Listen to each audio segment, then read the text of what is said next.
शेतकरी मित्रांनो तुमच्यासाठी आनंदाची बातमी आहे। एकंदरीत आपण जर पाहिलं तर शेतकऱ्यांसाठी पण आणि सर्वसामान्यांसाठी पण आनंदाची बातमी आहे।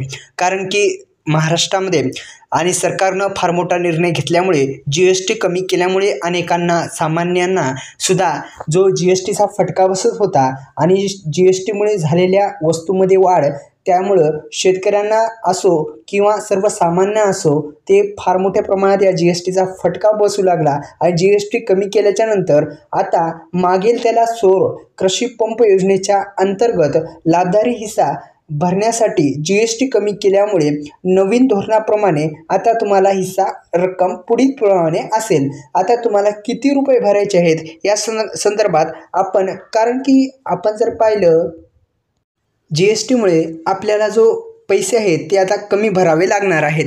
चला तर रक्कम आपण जाणून घेऊ किती आपल्याला रक्कम भरायची आहे। आपण जर सौर ऊर्जा कृषी पंपसाठी अर्ज केला नसेल तर शेतकरी मित्रांनो आपण अर्ज करू शकता। पुन्हा एकदा विनंती आहे, या लोकप्रिय यूट्यूब चॅनलला आपण सबस्क्राईब केलं नसेल तर सबस्क्राईब करायला विसरू नका। चला तर जाणून घेऊ संपूर्ण बातमी।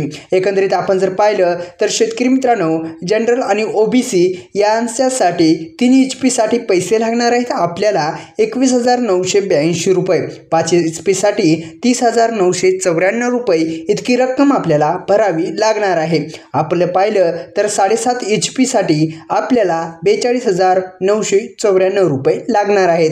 तर जनरल आणि ओबीसी यांच्यासाठी ही रक्कम होती। आता आपण SC आणि ST साठी किती लागणार आहेत ते जाणून घेऊ। तर 3 HP साठी 10,991 रुपये लागणार आहेत, 5 HP साठी 15,347 रुपये लागणार आहेत आणि 7.5 HP साठी 21,497 रुपये इतकी रक्कम लागणार आहे।